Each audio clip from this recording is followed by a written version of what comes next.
और अब बात कानपुर की। यूपी के कानपुर में एक घर पर नकाबपोश हमलावरों ने बम दागे। इस बमबारी से पूरे इलाके में दहशत फैल गई। अब इस मामले की जांच हो रही है।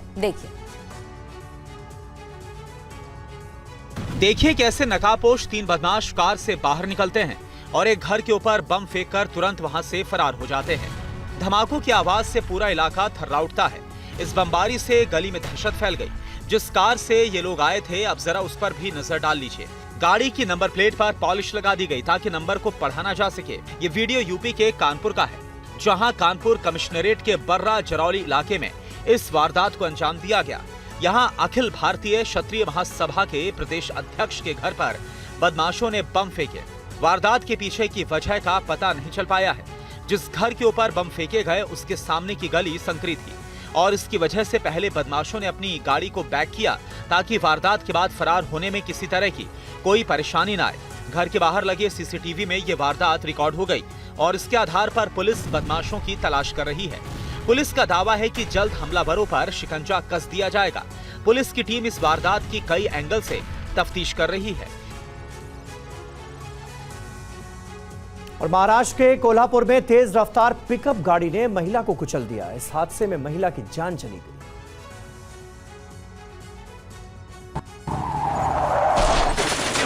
सावधानी हटी और दुर्घटना घटी। तेज रफ्तार पिकअप गाड़ी ने राहगीर महिला को रौंद दिया। यह हादसा ड्राइवर की लापरवाही के कारण हुआ। अचानक से पिकअप गाड़ी का संतुलन बिगड़ गया, जिससे पिकअप गाड़ी कंट्रोल से बाहर हो गई और इस पिकअप सवार ने राहगीर महिला को कुचल दिया। ये दिल दहला देने वाला हादसा महाराष्ट्र के कोल्हापुर में हुआ, जहां देखिए कैसे एक महिला को पिकअप गाड़ी ने जोरदार टक्कर मार दी और इससे महिला की मौके पर ही मौत हो गई। इस सड़क हादसे का पूरा वीडियो गौर से देखिए। महिला सड़क के किनारे चल रही थी। इसी दौरान तेज रफ्तार पिकअप गाड़ी इस महिला को पीछे से टक्कर मार देती है। टक्कर इतनी ज्यादा तेज थी कि महिला हवा में उछलकर नीचे गिरी और टेम्पो महिला को कुचलता हुआ आगे बढ़ गया। महिला की मौके पर ही मौत हो गई। तफ्तीश में ये पता चला कि महिला के पति किसी बीमारी से जूझ रहे हैं। महिला की मौत से परिवार में मातम पसरा है। स्थानीय लोगों का दावा है कि सड़क पर कोई ब्रेकर न होने की वजह से यहां से तेज रफ्तार से ही गाड़ियां गुजरती हैं और आए दिन यहां पर हादसे होते रहते हैं। मुंबई के कई इलाके में लोग आवारा कुत्तों के आतंक से परेशान हैं। स्ट्रीट डॉग्स की वजह से लोगों में दहशत है। रिपोर्ट देखिए। मुंबई के गोरेगांव इलाके में आवारा कुत्तों ने 24 घंटे में 16 लोगों पर हमला कर गंभीर रूप से जख्मी कर दिया। आवारा कुत्तों की वजह से कई इलाकों में लोग खौफ में जीने को मजबूर हैं। लोगों के मुताबिक सड़क, फुटपाथ, यहाँ तक कि सोसाइटी परिसर में भी कुत्तों ने लोगों का चलना मुश्किल कर दिया है। बच्चे भी डर की वजह से घर से बाहर नहीं आ पाते। हम लोग लकड़ी लेके नीचे आते हैं तो कोई बोलता है काय के लिए कुत्तों को मारते हो। मैं बोला कल काट लेगा तो कौन रिस्पॉन्सिबिलिटी लेता है। मैंने इंजेक्शन ले लिया, जैसे लेना पड़ा मुझे कि मुझे कुत्ते ने काट लिया, तो मैंने बहुत लोग को बोला कंप्लेंट करो, तो कोई कंप्लेंट लेता नहीं है और बोलते हैं कि नहीं ये बीएमसी का काम है, वो उसको जाके कंप्लेंट करो। उधर कोई सुनता नहीं। हालात ये हो चुके हैं कि मामले को विधानसभा तक में उठाया जा चुका है।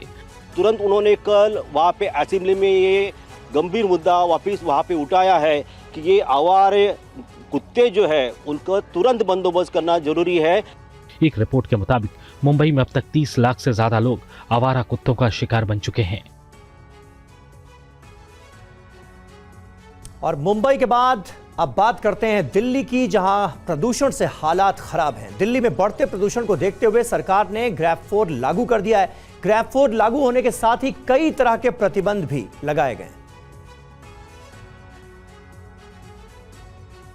प्रदूषण का प्रकोप दिल्ली एनसीआर में बढ़ता ही जा रहा है। कई इलाकों में जहरीली धुंध की मोटी परत ने पूरे शहर को ढक दिया है। हालात को देखते हुए राष्ट्रीय राजधानी में ग्रैब 4 लागू कर दिया गया है। केंद्रीय प्रदूषण नियंत्रण बोर्ड के मुताबिक इलाके के आसपास AQI 491 दर्ज किया गया है, जिसे गंभीर श्रेणी में रखा गया है। ग्रैब 4 के तहत कई तरह के प्रतिबंध लागू किए गए हैं। ग्रैब 4 लागू होने के बाद राजधानी में ट्रक, लोडर समेत भारी गाड़ियों को दिल्ली में प्रवेश करने की इजाजत नहीं है। CNG इलेक्ट्रिक गाड़ियों को छूट दी गई है। एनसीआर में कंस्ट्रक्शन के काम पर रोक लगा दी गई है। दिल्ली में ग्रैब 4 लागू होने के बाद सरकारी और निजी कार्यालयों को 50% कर्मचारियों के साथ काम करना होगा और बाकी कर्मचारियों को घर से काम करना होगा। 9वीं और 11वीं क्लास तक हाइब्रिड मोड में कक्षाओं के आदेश जारी किए गए हैं। ऑनलाइन और ऑफलाइन विकल्प भी रखे गए हैं। 10वीं और 12वीं क्लास फिजिकल मोड में चलाने के निर्देश दिए गए हैं। सभी जरूरी और आपात सेवाएं जारी रखने के निर्देश दिए गए हैं।